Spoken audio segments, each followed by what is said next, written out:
ሱዳን ከኢትዮጵያ የሚነሱ ድሮኖች ድንበሯን ጥሰው እየገቡ መሆናቸውን በመግለጽ ከሰሰች። ሱዳን ከኢትዮጵያ የሚነሱ ድሮኖች ወደ ግዛቷ ዘልቀው በመግባት ጥቃት እየፈጸሙ መሆኑንና ይህም በሉዓላዊነቷ ላይ የተፈጸመ ግልጽ ጥሰት እንዲሁም የጠብ ጫሪነት ድርጊት ነው ስትል ከሰሰች።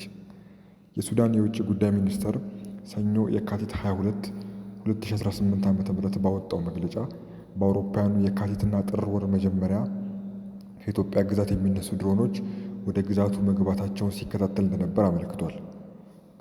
ጨምሮም ድሮኖቹ በሱዳን ውስጥ የሚገኙ ቦታዎችን ኢላማ አድርገው ጥቃት መፈጸማቸውን ገልጿል። ነገር ግን ጥቃት ስለተፈጸመባቸው ቦታዎችና ስለደረሰ ጉዳት ምንም አይነት ዝርዝር ማብራሪያ አልሰጠም።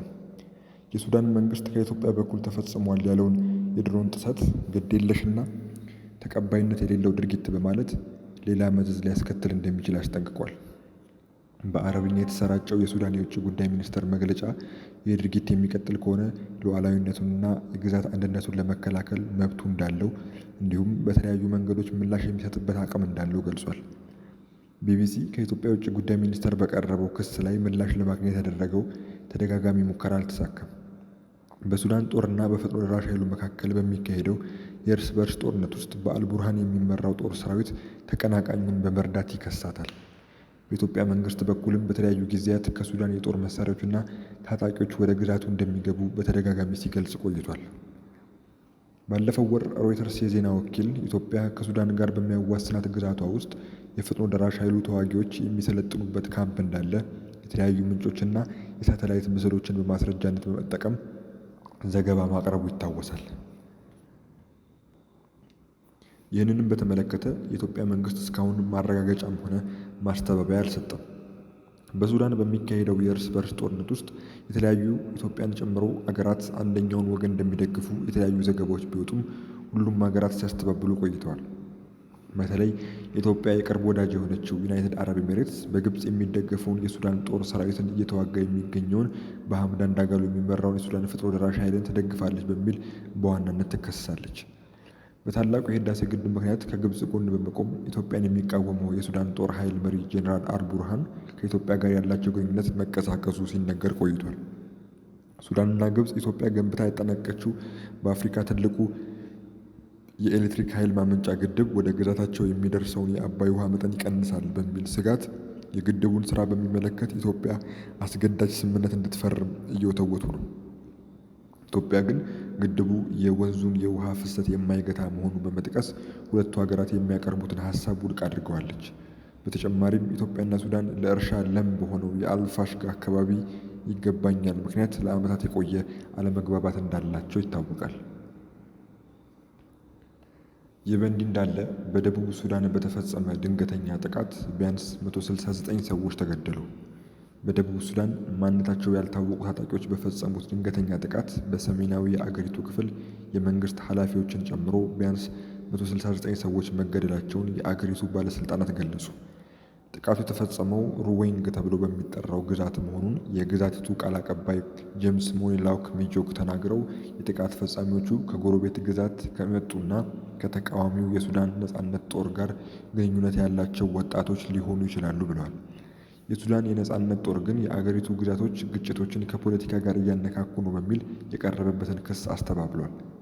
ደቡብ ሱዳን ወደ እርስ በርስ ጦርነት ለመመለስ ጫፍ ላይ ነች በማለት የመንግስታቱ ድርጅት በተደጋጋሚ አስጠንቅቋል።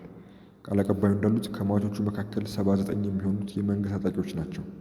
ቀሪዎቹ 90 ሟቾች ደግሞ ህጻናት፣ አዛውንቶችና ሴቶች ናቸው ብለዋል። 15 የቆሰሉ ሰዎች ለሕክምና ወደ አብዬ ግዛት ተወስደዋል። የካቲት 22 2018 ዓ.ም አመሻሽ ላይ ጥቃቱ ድንገት ሲፈጸም የአካባቢው የመንግስት ታጣቂዎች ምላሽ ቢሰጡም ጥቃቱን መመከት አልቻሉም። የአካባቢው የፖሊስ አዛዥን ጨምሮ በርካታ ፖሊሶች በጥቃቱ ተገድለዋል። ታጣቂዎቹ መኖሪያ ቤቶችን በእሳት በማያያዝ ከፍተኛ ውድመት ፈጽመዋል።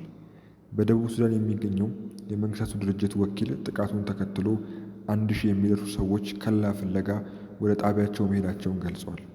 እንደዚህ አይነት ጥቃት ሊፈጸም እንደሚችልም ከ48 ሰዓት በፊት ማስጠንቀቂያ ደርሶት እንደነበር የድርጅቱ ወኪል ገልጿል። በደቡብ ሱዳን የመንግስታቱ ድርጅት ወኪል አኒታ ኪኪ ግቤሆ እንደዚህ አይነት ጥቃቶች ሰላማዊ ሰዎችን ኢላማ ስለሚያደርጉ በፍጥነት መቆም አለባቸው ብለዋል። አክለውም ጥቃት የደረሰባቸውን የማህበረሰብ ክፍሎች ለመከላከልና መልሶ ለማቋቋም ከደቡብ ሱዳን መንግስት ጋር እየሰሩ መሆናቸውን ገልጿል። የመንግስታቱ ድርጅት ወኪል ሁለቱም አካላት ወዲያውኑ ግጭት እንዲያቆሙና ወደ ንግግር እንዲገቡ ጥሪ አቅርበዋል። ከቆሰሉት የተወሰኑ ሰዎችንም ሕክምና እየሰጠ መሆኑን የመንግስታቱ ድርጅት ወኪል ገልጿል። በተፈጠረው የጸጥታ ስጋትና በደረሰው ከፍተኛ ጥቃት ሳቢያ ሟቾች በጅምላ መቀበራቸውን ኤኤፍፒ እና የአገር ውስጥ መገናኛ ብዙሃን ዘግበዋል።